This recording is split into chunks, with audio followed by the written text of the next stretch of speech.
How to create a Gmail account step by step. 1. Go to Google Sign-up page. Open your browser, Chrome. Visit this link, https://accounts.google.com/signup. 2. Fill in the sign-up form.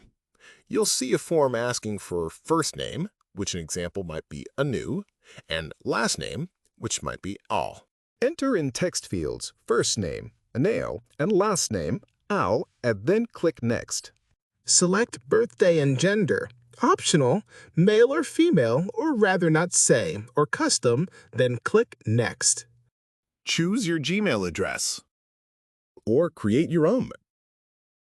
Create a strong password with a mix of letters, numbers, and symbols, and confirm password. Enter phone number.